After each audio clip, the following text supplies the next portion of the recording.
Yeah back to us and Seshu sir, good evening. నమస్తే. Yeah, చట్టసభలంటే ప్రజలందరూ కూడా చూస్తూ ఉంటారు. వాళ్ళకు సంబంధించి చాలా సమస్యల పరిష్కారానికి అధికార ప్రతిపక్షాలు కలిసి సభలో చర్చిస్తాయి. ఆ చర్చల ద్వారా దేశానికి, రాష్ట్రాలకు ఆ ఫలాలు అందుతాయి, ప్రజలకు కూడా ఆ ఫలాలు అందుతాయి అనుకుంటే, సభలో చర్చ కన్నా రచ్చ ఎక్కువగా సాగుతుంది అనేది సామాన్యుడి నోటి నుంచి వినిపిస్తున్న మాట. లైవ్ టెలికాస్ట్లు చేస్తూ ఉన్న అధికార ప్రతిపక్షాలంటే మాటల దాడి చేసుకుంటారు తప్ప సభలో సజావుగా చర్చించే పరిస్థితులు లేవు అనేది ప్రజలు మాట్లాడుకుంటున్నారు. ఇప్పుడు ఐ న్యూస్ డెస్క్ నుంచి మనకు అందుతున్న సమాచారాన్ని కూడా మనం చూసాం, గంటలతో సహా మనం చూస్తే. సో ఎంత సమయం వృధా అవుతుంది, ఎంత ఖర్చు వృధాగా పోతుంది. సో ఎలా చూస్తున్నారు ఈ సమావేశాలు? వంశీ, అందరికీ నమస్కారం. లక్కీగా ప్యానెల్ లో అందరూ ఇంటలెక్చువల్సే ఉన్నారు కాబట్టి ఒక ఫ్రూట్ఫుల్ డిస్కషన్ జరుగుతుందని నేను ఆశిస్తున్నాను. ఇప్పుడు ఈ వర్షాకాల సమావేశాలు, పార్లమెంట్ సమావేశాలు చాలా లాంగెస్ట్ అన్నట్టు, ఈ 19 రోజులు జరిగినటువంటి సమావేశాలు.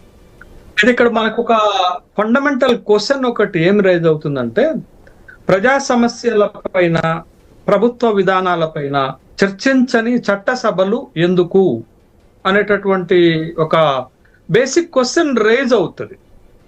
అయితే ఈ చట్టసభల్లో ప్రజా సమస్యలపైన, ప్రభుత్వ విధానాలపైన, వాటిలో ఉన్నటువంటి మెరిట్స్, డిమెరిట్స్ పైన, ప్రజలు తక్షణం ఎదుర్కొంటున్నటువంటి సమస్యలు, ఆ సమస్యలకు పరిష్కారం పైన చర్చ జరగాలి అనేది మొత్తం ఆశిస్తారు.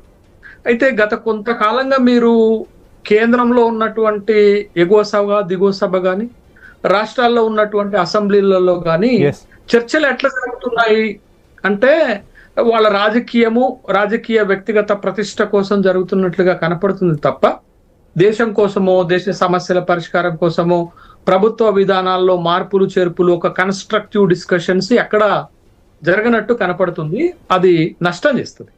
అయితే సభలలో చర్చలు జరగకపోవటానికి కారణం ఎవరు అనేటటువంటి ఒక బేసిక్ క్వశ్చన్ కూడా రైజ్ అవుతుంది. దీంట్లో మనం సభలో మీకు రెండే పక్షాలు ఉంటాయి. ఒకటి అధికార పక్షం ఉంటుంది, రెండోది ప్రధాన ప్రతిపక్షం, విపక్షం ఉంటుంది. ఈ రెండు పక్షాలు బాధ్యత వహించాలి. చట్టసభల్లో చర్చలు జరగటం లేదు అని అంటే ఇద్దరికి బాధ్యత ఉంటుంది. ఎవరిది ఎంత బాధ్యత అనేది మనం గనక చూస్తే, చట్టసభలో ఒక అర్థవంతమైన చర్చ జరిగే వాతావరణాన్ని ప్రభుత్వము క్రియేట్ చేయాలి, దాని బాధ్యత. రెండోది, సభలో ఆ అంశాలపైన చర్చ జరగటానికి ప్రతిపక్షం సహకరించాలి, దీని బాధ్యత ఇది. అంటే ఎక్కువ బాధ్యత ఎవరికి ఉంటుంది అని అంటే, మొత్తం అజెండాని లేకపోతే బిజినెస్ అడ్వైజరీస్ ని తయారు చేసేది ప్రభుత్వం కాబట్టి ప్రభుత్వానికి ఎక్కువ బాధ్యత ఉంటుంది అనేది అందరూ ఒప్పుకొని తీరాల్సినటువంటి అంశమే. ఇది ఒకటైతే, రెండోది, చట్టసభల్లో చర్చ జరగటానికి, చట్టసభల నిర్వహణకి, లేకపోతే సమావేశాలు నిర్వహించడానికి దేశంలో ఎంత పెద్ద ఎత్తున ప్రజాధనం ఖర్చు అవుతుంది, అది వృధాగా పోతే ఎట్లా ఫ్రూట్ఫుల్ అవ్వాలి కదా అనేటటువంటిది ఒక ప్రశ్న. ఇందాక మీరు చెప్పినటువంటి ఒక చిన్న అంశానికి కొనసాగింపుగా, పార్లమెంట్ లో 1 నిమిషం సభ జరిగితే 2.5 లక్షలు ఖర్చు పెట్టాలి. 1 గంట చర్చ జరిగితే 1.5 కోట్లు ఖర్చు పెట్టాలా. 1 రోజు చర్చ జరిగితే 9 కోట్లు ఖర్చు పెట్టాలా. అంటే ఇప్పుడు 19 రోజులు చర్చ జరిగింది కాబట్టి ఈ దేశ ప్రజాధనం 171 కోట్లు ఖర్చు అయింది. మరి ఈ 171 కోట్లకు ఈక్వలెంట్, మీరు అటు కొనుక్కునేవాడైనా ఇటు అమ్మేవాడైనా, కొనుక్కునేవాడేమో గరిష్ట సంతృప్తి కావాలంటాడు, అమ్మేవాడేమో గరిష్ట లాభం కావాలనుకుంటాడు కదా. మరి చర్చ జరుగుతున్నప్పుడు ప్రజలు కూడా ఈ చర్చల వల్ల మాకెంత ప్రయోజనం వచ్చింది అనేటటువంటి అంశాన్ని కూడా ఆలోచిస్తారు కదా.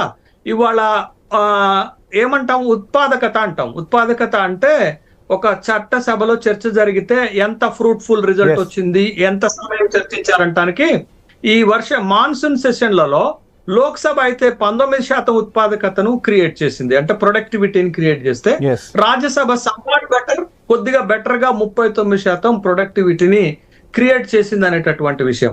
నేను ఒక ప్రశ్న ప్యానెల్లో ఉన్న 3 మిత్రులకి ఒక ప్రశ్న సంధించి నేను ఆపుతాను. ఏంటనంటే ఇప్పుడు చట్టసభల్లో ఏ అంశాలపైన చర్చ జరిగింది, ఏ అంశాలపైన వివాదం జరిగింది అనేది కూలంకుషంగా ఇక్కడ ఉన్న వాళ్ళందరికీ తెలుసు.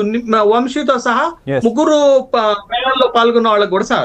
నేను అడుగుతున్న ప్రశ్న ఏంటంటే, వాళ్ళకి నచ్చిన అంశాలపైన చర్చ జరిగింది, ఇద్దరికి నచ్చని అంశాలపైన చర్చ జరగలే. ఉదాహరణకు చెప్తాను. నచ్చిన అంశం ఏంటంటే, పేపరు లీకేజ్ అయిన తర్వాత భవిష్యత్తులో పేపర్ లీకేజ్ జరగకుండా ఉండటానికి పబ్లిక్ ఎగ్జామినేషన్స్ చట్టం అమెండ్మెంట్ చట్టము 2026 అన్ఫెయిర్ ప్రాక్టీస్ మీన్స్ అని ఒక బిల్లు తీసుకొచ్చారు. ఆ బిల్లు పైన చర్చ జరిగింది. కానీ లాఠీ చార్జీ పైన ఎందుకు జరగలేదు, చందా చోరీ పైన ఎందుకు జరగలేదు? మూడు అంశాలు సభ ముందు, మూడు అంశాలు. ఒకటి, పేపర్ లీకేజీకి సంబంధించినటువంటి ఒక బిల్ తీసుకొచ్చారు. ఆ బిల్లు పైన ఈ సభలో చర్చ జరిగింది, బిల్లు ఆమోదంలోకి వచ్చింది. ప్రధాన ప్రతిపక్షం రాహుల్ గాంధీ మాట్లాడారు, తర్వాత శాఖ మంత్రి మాట్లాడారు, ధర్మేంద్ర ప్రధాన్ రాజీనామా చేశారు. కానీ ఇంకొక రెండు కీలకమైనటువంటి అంశాలపైన సభలో ఎందుకు చర్చ జరగలేదు? ఆ రెండు కీలకమైన అంశాలు, ఒకటి లాఠీ చార్జీకి ఎవరు ఆదేశించారు అనే అంశం పైన, రెండోది చందా చోరీ అనేటటువంటి అంశం పైన ఎందుకు జరగలేదు అనేది గనక మనం ఆలోచిస్తే ఈ సభలో ఏం జరిగింది అనేది స్పష్టత వచ్చేస్తుంది. రైట్. ఇంకొక అంశం కూడా దేశ ప్రజలంతా ఎదురు చూసిన అంశం సార్. వర్షాకాల సమావేశాలు అన్నాం కానీ దేశం మొత్తం కూడా ఎక్కడా వర్షాలు లేవు. రైతులంతా కూడా ఆశ